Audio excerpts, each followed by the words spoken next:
असली सेवा। कोई भूल चूक ना हो जाए, उनकी प्रजा को कष्ट ना हो जाए।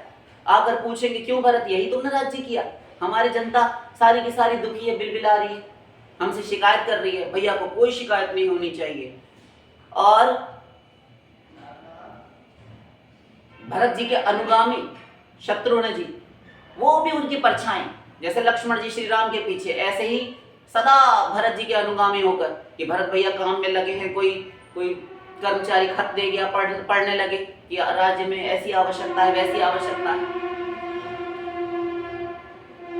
कोई मूर्छित हो जाता है, पथिक मुसाफिर बटोही रास्ता चलता हुआ, उसको जल पिलाते हैं, पंखे से हवा करते हैं, ये सेवा कर रहे हैं। और हम स्वयं सोच लें, हमारा अहंकार हमें सेवा नहीं करने देता।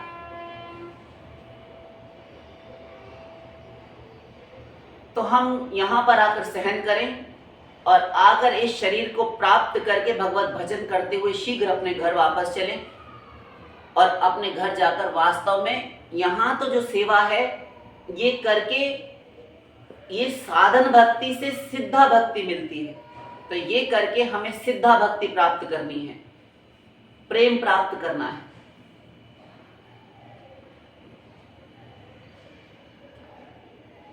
तो जब ये शरीर प्राप्त करके हम भजन करेंगे तो वहां से भगवान की करुणा शक्ति द्रवीभूत होकर साधक के, उस भक्त के, उस जीव के जीवन में उतरती है, अवतरित होती है।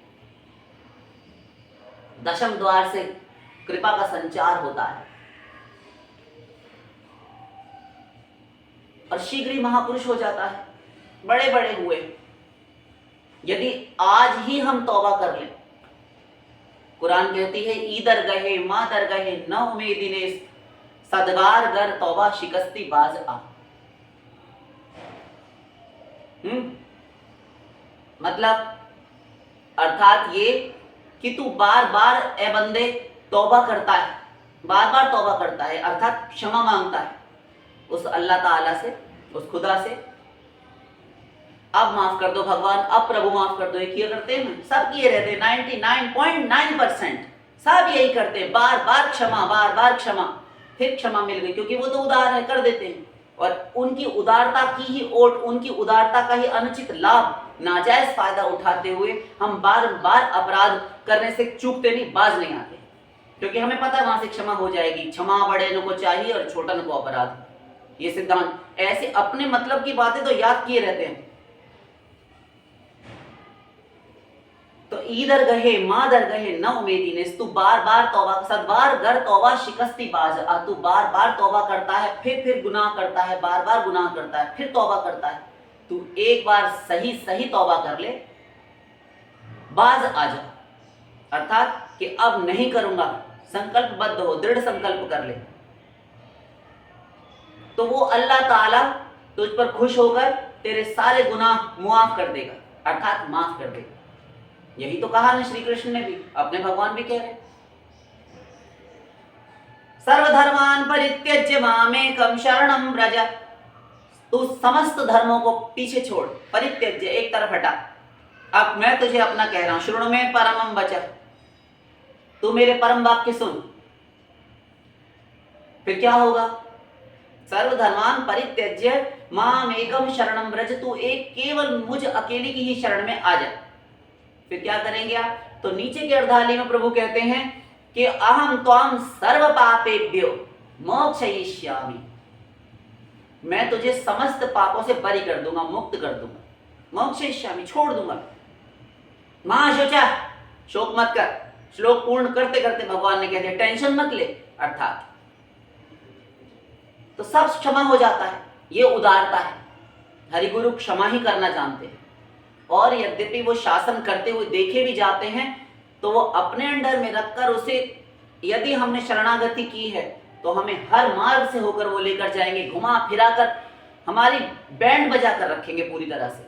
अगर यदि कुल मिलाकर, कुल जमा टोटल कहें तो गुरु सब प्रकार से तुम्हें परखेगा, और यदि तुम हार गए परीक्षा में तो बस फिर गए, कोई दंड नहीं मिलेगा। दंड तो फिर 84 लाख में तुम्हारा है, क्योंकि तुमने सही मार्ग पर आकर उसको छोड़ दिया, गलत रास्ते पे फिर लग गए, जहां से चले थे वहां गए और सर्वनाश औंधे मुंह गिरे। और यदि बर्दाश्त तुम्हारी उत्तर नहीं दे पाई सहन शक्ति, और तुम चलते रहे कि नहीं अब जो हो इतना मैंने सह लिया है, ना जाने कब कृपा हो जाए। लेकिन सही सही ये नहीं है कि अपराध ही करता रहे और शरणापन्न भी बना रहे, तो वो शरणागत नहीं कहलाएगा, वो शरणागत नहीं है। रोज अपराध, प्रतिदिन अपराध, गिन गिन कर अपराध, कोई साध बाकी ना छोड़े, गिन गिन गलती करे, और साथ साथ ये भी सिद्धांत धरे रहे कि हम तो शरणागत हैं, उनकी मर्जी हो, जैसे हो वैसे सुधारे। ऐसा नहीं होता, अपने भी प्रयत्न होता है, नाम अपराध इत्यादि, ये थोड़ी ना गुरु बचाएगा, तुम्हें खुद संभलना होगा। काम क्रोध लोभ मोह मद मत्सर आदि ये तो भगवत प्राप्ति के बाद जाएंगे, किंतु जो इनको तो क्षमा है, किसी अंश में क्षमा है, ये तो धीरे धीरे धीरे धीरे करके जैसे जैसे भक्ति बढ़ेगी, भक्ति की लिमिट बढ़ेगी तो स्वरूप शक्ति उतरेगी, उतना उतना विषयों से प्रायण प्रगल्भया भक्त्या, उद्धव मेरी दिनों दिन बढ़ने वाली प्रगल्भ भक्ति से प्रायः विषयों से परास्त पराजित नहीं होता, विषयों से उत्तीर्ण हो जाता है, जीत लेता है। जैसी जैसी भक्ति बढ़ेगी तो भगवान के कहने का अर्थ यह है, जैसा कि मैंने अभी शब्द देकर कहा कि स्वरूप शक्ति बढ़ती है तो उसको बल आता जाता है। जितना दुर्बल प्राणी उतना कम वजन उठा पाएगा, जितना अधिक बलवान है उतना अधिक उठा सकता है। तो जितना दुर्बल अर्थात उसमें स्वरूप शक्ति नहीं, स्वरूप शक्ति कैसे आएगी? भजन से, भजन है नहीं तो वो दुर्बल है, और भजन का बल जिसके पास है तो वो संभाल ले जाता है। साधक कनिष्ठ, उससे उत्तम मध्यम भी होता है। इस प्रकार के साधक साधना के तारतम्य से ये उसे लाभ हुआ करता है। तो ये काम क्रोध आदि तो रहेंगे, ये उतने सर्वनाश नहीं करते। भजन बढ़ता जाएगा, सत्संग करता रहेगा, किंतु यदि नाम अपराध, गुरु अपराध, संत अपराध, जन अपराध हुआ, ये अपराध अक्षम्य होते हैं। ना गुरु क्षमा कर पाएगा, ना भगवान क्षमा करेंगे। अब फिर कौन बचाए तुम्हें? ये दो ही तुम्हारी सरकारें हैं। इसीलिए बात ये तुम्हें स्वयं ही करना पड़ेगा, प्रत्येक को, कोई हो, नाम अपराध से बचते हुए निरपराध नाम ले ले। चैतन्य चरितामृत, निरपराध होकर नाम लेना चाहिए, नाम अपराध क्षम्य नहीं। तो भजन करे, यहां आकर जो कुछ जैसी परे सो सही रहे,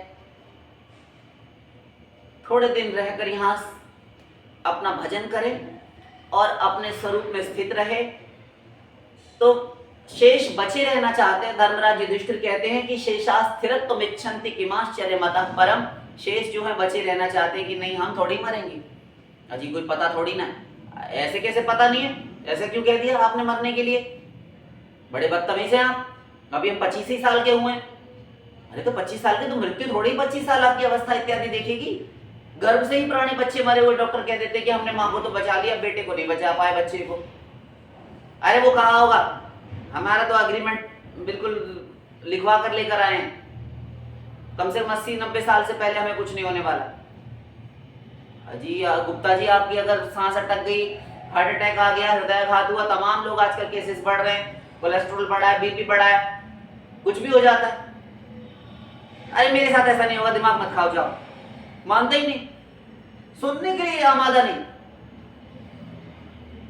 यही आश्चर्य है। अपने मरने के नाम पर नहीं, हमें कुछ नहीं हो सकता, और जब होता है तो पता भी नहीं चलता। तो यह अज्ञान है जिसके कारण प्राणी दृष्ट्वा जन्म जरा विपत्ति मरणम त्रासश्च नोत्पद्यते, दृष्ट पीत्वा मोहमयीं प्रमाद मदिरान मुन्मत्त भूतम जगत। स्कंद पुराण।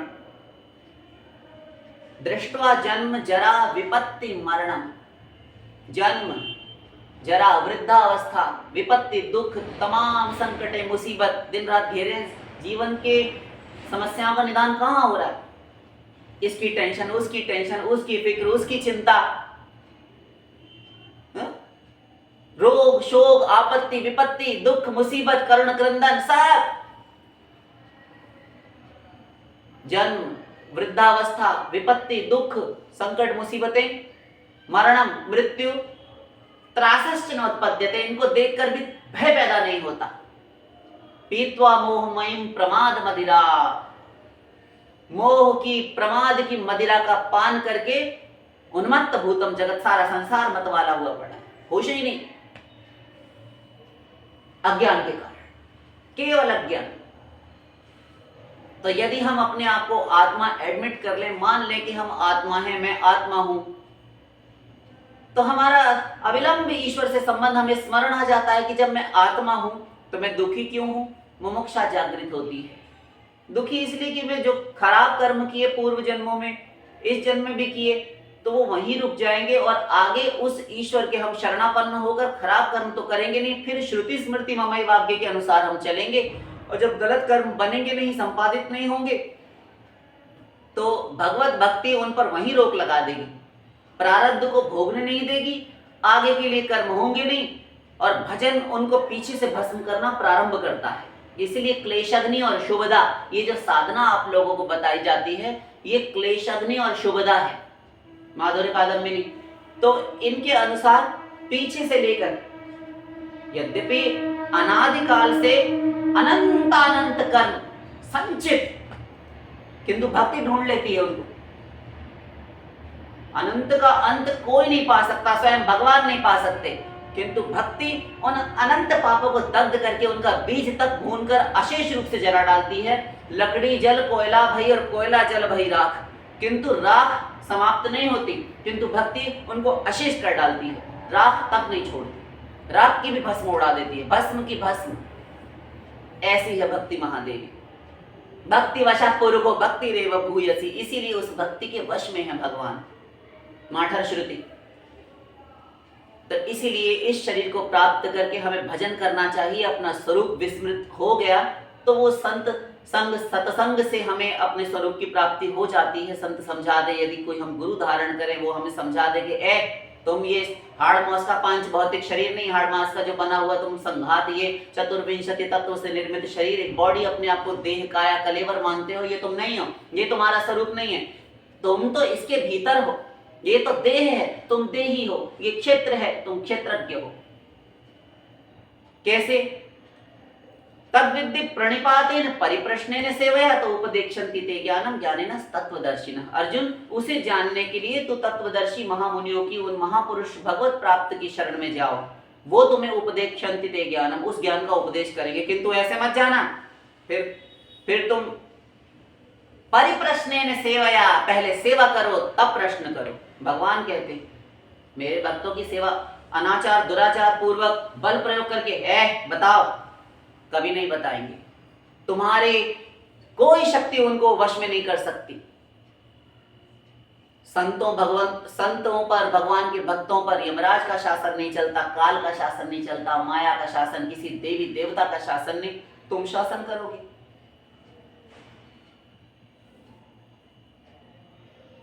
तो उपदेक्षन्ति ते ज्ञानम, फिर वो तुम्हें ज्ञान का उपदेश करेंगे। ज्ञानिनः तत्वदर्शिनः, जिन्होंने तत्व का दर्शन किया है, तत्व का साक्षात्कार किया है, वो तत्वदृष्टा ऋषि।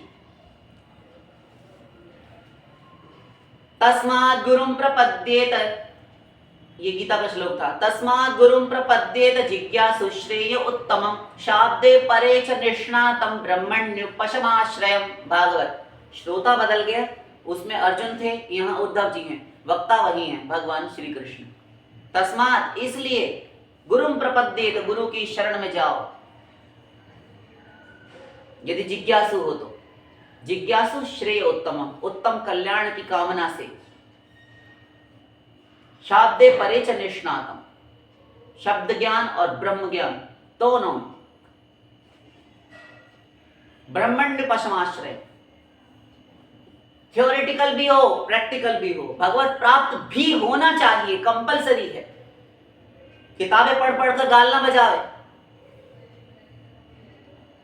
उसने भगवत प्राप्ति की हो, भगवत प्राप्त हो, भगवत दर्शन, ईश्वर दर्शन, भगवान का शरीर, इंद्रियों का सुख उसको प्राप्त हुआ हो, देह इंद्रिय का, भगवान का दिव्य शरीर, भगवान के स्पर्श शब्द रूप रसगंध सब ग्रहण किए हुए हो, ऐसा महापुरुष जिसने भगवान को देखा हो, जाना हो, सुना हो, उनसे टॉक करता हो, बात करता हो, व्यवहार में आता हो भगवान उसके, ऐसा महापुरुष यद्यपि दुर्लभ है, असंभव नहीं। अब भी प्रत्येक 5 वर्ष में ये पृथ्वी, ये धरती कभी भी अनाथ नहीं होती, महापुरुष से रिक्त कभी नहीं हुई किसी काल में, इसी कारण ये टिकी हुई है।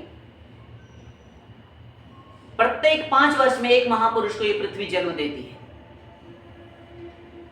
तो इसलिए इस शरीर को प्राप्त करके भजन करें और अपना सर्वनाश ना करें, अपने आप को विनाश की गर्त में 84 लाख के भवबंध बंधनों में ना डालें। और यही सबसे बड़ा आश्चर्य है कि सबको हम देखते हैं, सुनते हैं, किंतु हमें विश्वास नहीं होता कि वो मर गया, वो मर गया। विश्वास होगा कहाँ से कि हम नहीं मरेंगे? क्योंकि हम अज्ञानी हैं, अज्ञान में हम भटक रहे हैं, अंधकाराच्छन्न इस अंधकूपी संसार में भवाटवी के चक्कर लगा रहे हैं। प्रत्येक क्षण यदि हम मृत्यु को अपने सामने खड़ा देखें, हम ये आवारागर्दी ना करें, मटरगश्ती लापरवाही ना करें। ये जो हम गफलत में जीवन जी रहे हैं ना, सुबह मनमाने सोकर उठे, मनमाना फोन चला रहे हैं, मनमाना ये कर रहे हैं, मनमाना गप सड़क के हाँक रहे हैं, मनमाना नहा रहे हैं, मनमाना सब कुछ कर रहे हैं, मनमाना खा रहे हैं, मनमाना भोग रहे हैं, विषय इत्यादि का चिंतन कर रहे हैं, और तमाम चुगली, निंदा, बुराई, सब शास्त्र आज्ञा विरुद्ध, भगवद आज्ञा विरुद्ध कर्म, ये हम समाप्त कर देंगे।